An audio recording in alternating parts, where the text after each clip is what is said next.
Je me souviens très bien de ce que je m'étais dit en sortant de l'avant-première de Joker en 2019. C'est génial, mais il ne faut absolument pas faire de suite. Et Todd Phillips et Joaquin Phoenix étaient carrément d'accord avec ça, disant qu'il ne fallait pas poursuivre cette revisite du Joker, à moins d'avoir un concept ou une idée géniale. Merci. Voilà. Attendez, le film il a fait 1 milliard au box-office là. Ah mais ça tombe bien, moi j'ai plein d'idées hein, pour une suite.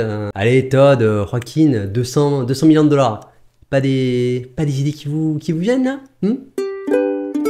Du coup, rebelote, on ajoute Harley Quinn au récit et hop, Joker, folie à deux. Bon, pour le fameux concept génial qui justifierait cette suite, Phillips a opté pour le format de la comédie musicale. Et personnellement, j'ai été hyper chaud sur le papier. Je suis un gigantesque fan du genre et le mélange de l'esthétique mais aussi de la noirceur du premier opus pouvait mener à une partition véritablement grandiose, à condition que le film s'assume et qu'il plonge à fond dans le délire, ce qui n'est malheureusement quasiment jamais le cas. Notamment dans sa première partie, déjà trop rarement ponctuée par ses scènes musicales, mais surtout avec des chansons qui sont assez mal amenées. Le film bafoue par ailleurs bien souvent la règle d'or du genre, à savoir d'incorporer les différentes partitions musicales au sein même du récit et des dialogues. Ici, les séquences viennent bien trop souvent interrompre l'histoire, à l'instar de simples clips musicaux sacrément mal intégrés à l'ensemble. Pire, le long métrage tente de tout justifier en permanence en montrant que tout ceci ne se déroule que dans la tête du Joker. Le film ne s'assume donc jamais en tant que pure comédie musicale, car il ne sait en réalité jamais ce qu'il veut être. Perdu entre une volonté de partition complètement déjantée, et un film de prison et de procès pseudo-cérébral. Mais le plus frustrant dans l'histoire, c'est qu'une fois passée la difficulté à entrer dans ces séquences chantées, elles se révèlent être quasiment toutes brillantes. Car quand le film lâche complètement les chevaux, on finit enfin par entreapercevoir des véritables moments de grâce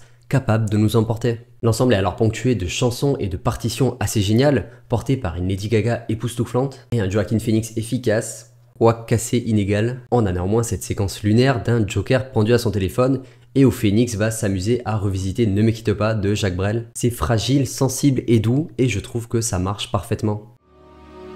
If you go away,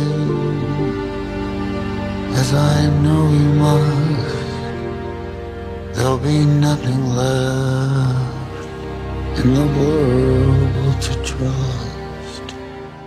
Un sentiment global qui ne fait que se renforcer à chacune de mes écoutes de la bande originale depuis mon visionnage du film. Chose que je vous invite à faire également pour juger de la pure qualité des partitions. Impossible par ailleurs de ne pas mentionner la réalisation de Phillips, qui est certes comme dans le premier volet particulièrement tape à l'œil, mais qui se révèle être absolument splendide. Le réalisateur nous livre bon nombre de plans ultra marquants avec des jeux de lumière fabuleux et une photographie démente. Mais ces instants de véritable folie sont toujours coupés, provoquant un dur retour à la réalité et nous replongeons dans un procès particulièrement soporifique. Car pour répondre à toute l'avalanche de merde que se prend le film et plus globalement le genre de la comédie musicale, ce film n'est pas raté parce qu'il y a des séquences dansées ou chantées. Il est raté parce qu'il n'a aucune raison d'exister et qu'il n'a rien à raconter. L'œuvre semble vouloir dynamiter le premier volet avec une proposition radicalement différente qui prend à revers son spectateur. Le film enchaîne alors les choix scénaristiques assez improbables, voire cyniques, jusqu'à une fin plutôt culottée, mais tout ceci ne raconte finalement pas grand chose. L'ensemble se voudrait être une relecture à charge de la glorification malsaine du Joker dans le premier opus,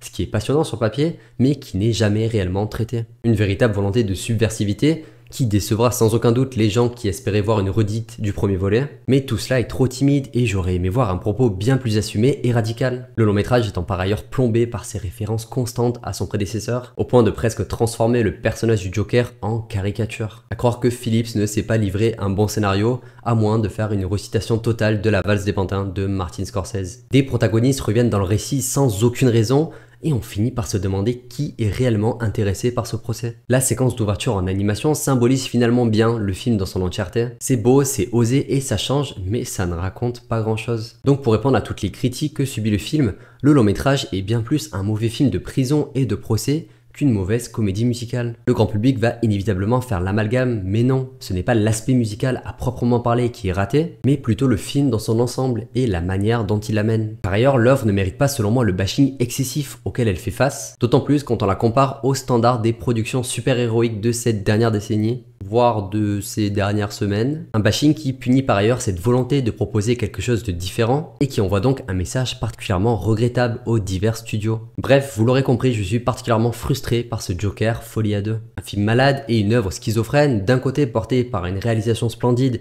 et ponctuée de séquences musicales grandioses, mais également sacrément plombée par un faux rythme et un néant scénaristique abyssal. Un long métrage bourré de défauts donc, qui aurait presque gagné à se cantonner à sa proposition musicale. C'est malgré tout un film qui grandit en moi et un projet que j'ai envie de défendre, notamment pour son culot et ses partitions chantées. Mais impossible de ne pas regretter la retenue et la timidité fâcheuse de l'ensemble. Un immense gâchis donc qui aurait pu être un trip clownesque complètement déjanté, à condition que le délire soit pleinement assumé. Merci d'avoir suivi cette critique jusqu'au bout, n'hésitez pas à vous abonner si ce n'est pas déjà fait, et à partager le contenu si vous souhaitez soutenir la chaîne.